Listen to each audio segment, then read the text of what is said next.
How's it going, everybody? It's Trey here, and today we have a top story that has just broke down throughout the day.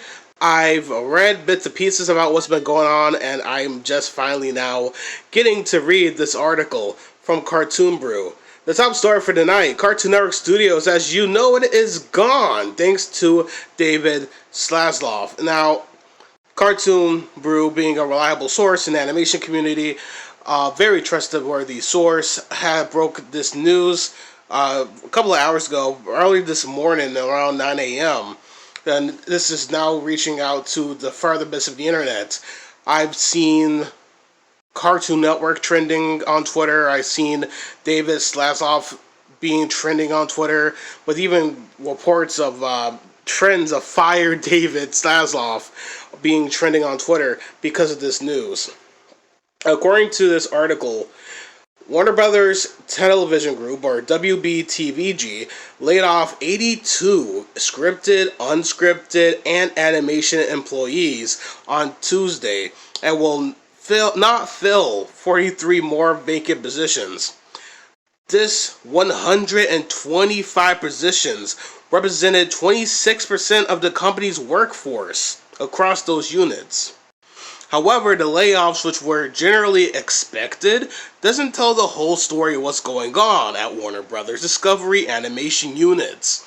In fact, there was an even more consequential announcement yesterday that fundamentally alters the structure of Cartoon Network Studios going forward and will have a far-reaching impact on the projects that it produces. The company tells it's part of a, quote, strategic realignment, unquote. In the company-wide memo, Chairman Cunning Dugney told staff that the company plans to fully consolidate its TV animation divisions, merging Warner Brothers Animation and Cartoon Network Studios. Going forward, Sam Register will continue as the head of Warner Brothers Animation and Cartoon Network Studios, as well as Hanna-Barbera Studios Europe, the latter of which will continue to operate independently from the other two. Hanna-Barbera Studios Europe being formerly known as Cartoon Network Studios Europe before it was rebranded. According to the memo, all three labels will continue to exist, but perhaps more in name than in action. Both development and production at Warner Brothers Animation and Cartoon Network Studios will now be merged, extending to the cross-studio teams that were already in place for programming, casting, legal and business affairs, and artist relations. That means the Cartoon Network Studios no longer has any independent say on either creative or operational matters, something that has never happened before in its existence. This is also seems an ominous sign for the future of new original Cartoon Network animation. Warner Brothers Animation has traditionally been a much more catalog and IP driven studio, with shows like Teen Titans Go being their main go to, as well as making numerous Batman, Superman, Justice League based movies, Harley Quinn, Scooby Doo, all the well known IPs that they're just constantly milking money from. While Cartoon Network Studios have been the studio that puts out original series and specials that occasionally become touchstones for generations of viewers. Over the last decade, Cartoon Network Studios produced shows like Uncle Grandpa, Mid, Steven Universe, good, Clarence, meh, Over Garden Wall, great, We Bare Bears, okay, Craig of the Creek, good, Summer Camp Island, never watched it, Affinity Train, great, Primal, super freaking great, just to name a few. Conversely, Warner Brothers Animation's lineup has been focused on catalog characters, including titles like Batwheels, a show about the fucking Batmobile, Bugs Bunny Builders, Aquaman, King of Atlantis, Teen Titans Go, Jellystone, Animaniacs, Looney Tunes cartoons, Harley Quinn, Justice League Action, and The Tom and Jerry Show. As I just mentioned previously, Warner Brothers Animation is more incentivized to keep the money wheel rolling with already established cartoon characters from the past couple of decades, while Cartoon Network Studios were the main branch of Warner Brothers that was actually out there making original cartoons. Under boss David Zaslav, Warner Brothers Discovery has expressed a desire to focus more heavily on IP across all of its businesses. So now that Cartoon Network Studios has to share development and production resources with Warner Brothers Animation, it's difficult to imagine a future in which the studio's original animation output can match what is had in the past. As long as Zaslav is king, Cartoon Network Studios is likely to shift more strongly towards reboots of its existing catalog, as it is currently doing with the Powerpuff Girls, then launching with a new IP. This has been a very ominous sign that's been shown on Cartoon Network for the last few years. I keep going back to the example. Teen Titans Go has been a very profitable show for Cartoon Network, and thus they keep producing more episodes of it. The Teen Titans Go reboot was a forthcoming sign for all the other reboots that were to come. From the Ben 10 reboot, to the Powerpuff Girls reboot, to the Thundercats reboot, all reboots people generally did not like, but end up getting made because, again, it was cheap and they could have easily make toys to make a profit out of their low effort hanging fruit. The significance of yesterday's news may not have fully sunk in for a lot of animation fans, but those in the business immediately understood the magnitude of the news and its impact on Cartoon Network Studios, and by extension, Cartoon Network's future. Brian Miller, a former general manager of Cartoon Network Studios and a key figurehead at the company for 21 years, tweeted a quote from the Variety report and a grim two-word summary of what he thinks means for the future of Cartoon Network Studios. RIP CNS.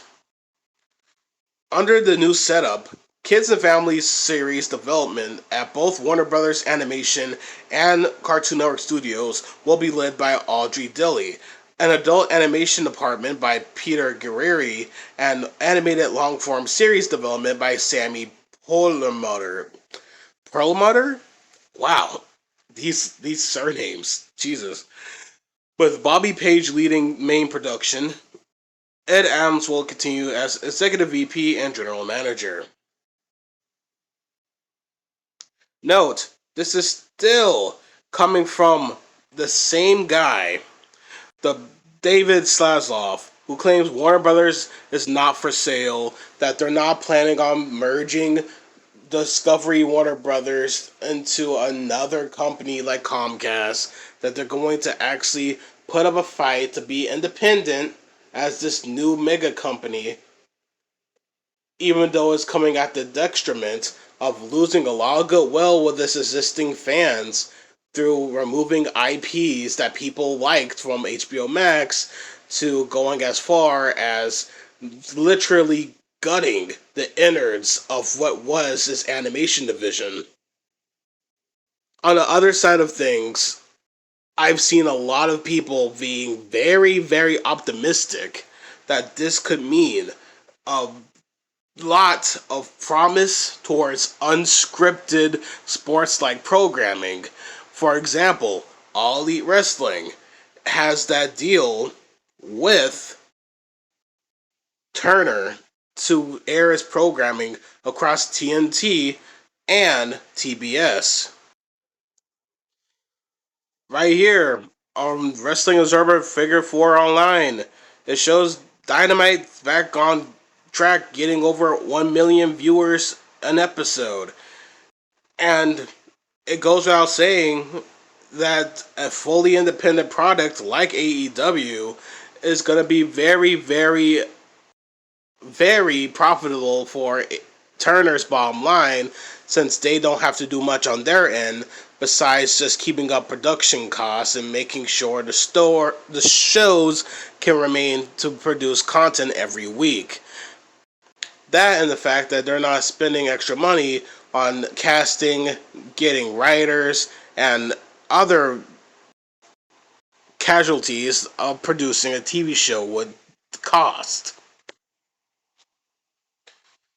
So that being said, although the wrestling side of my fandom is very, very, very excited over the prospect of what this could mean for AEW, the animation fandom that I'm in is rightfully upset because it's really is the end of an era.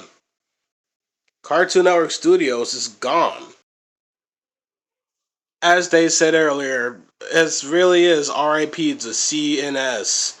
This company's been around for years, even being the spiritual successor to Hanna-Barbera, who made cartoons from the 50s all the way until 2001. If memory serves me correctly, I'm pretty sure Johnny Bravo was the very last cartoon that was produced under the Hanna-Barbera name before it all became cartoons. This is really, really disappointing to see, and I hope the best for everyone who's been affected by these layoffs, and hopefully the world is animation have more opportunities arrive, even though it definitely lost a big harbinger of opportunity through the consolidation of Cartoon Network Studios here. I've seen some posts talking and hyping up Nickelodeon as this new harbinger of animation, along with Disney animation. But it's not the same.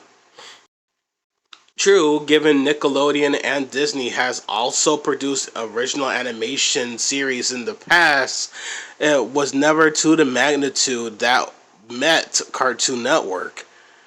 Hell, everyone knows the stereotypes associated with both of these networks, whether it be Disney and their super conservative, altruist, Christian, Latin hidden messaging that they go out their way to ensure creators stay in between the lines, most infamously with Alex Hurst, who made a viral video months ago, earlier this year, showing how he had to fight tooth and nail against Disney Channel and their censors just so he can make jokes on his own show. Whether the jokes was out of pocket or if it was just taken out of context, it was a lot of corporate overreach in terms of letting creators make content that they want to make. And for every Owl House, there's gonna be countless of other shows that don't even get that chance to tell the stories they want to because Disney just doesn't want to look too woke.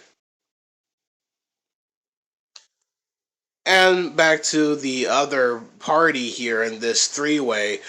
It's clear just by looking at their YouTube channel, Nickelodeon's animation department is second banana to all the live action that they produce on their network. Now, of course, they're still trying to get rid of all the foot fungus smell left behind by Dan getting the Van Snyder, but of course, they aren't going to seize up on all the live action lest we forget about the SpongeBob standard. I'm not going to go into too much detail about it. There's been YouTubers that cover this topic way better than me and I would ever do. But basically, the SpongeBob standard is the practice that Nickelodeon implemented to basically cut any possible new IP before it could grow. Basically, comparing it to SpongeBob. And if the show doesn't do as well as SpongeBob out of one or two seasons, they're instantly cut. No third, hell, sometimes not even a second. Just instantly, utterly buried with no chance of revival. One example of this is the Nicktoon Welcome to the Wayne, a mystery based show that people compared to Gravity Falls. It wasn't bad, but it didn't really gain as much traction as, let's say, Gravity Falls or SpongeBob.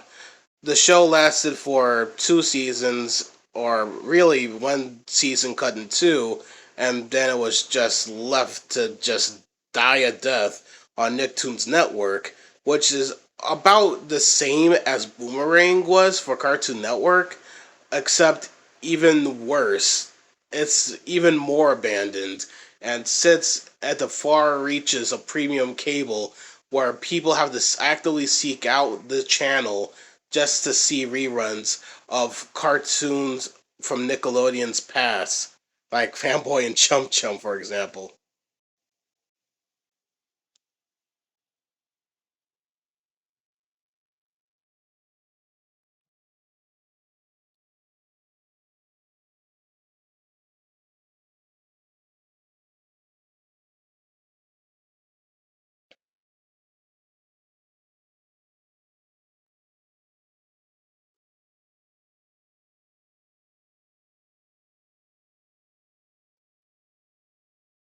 Which reminds me of the fact that Adventure Time was originally going to be a Nicktoon and was pitched to Nickelodeon, to which they declined and infamously made a lot of money for Cartoon Network by Nicktoons' just short ability to see the potential this new IP had.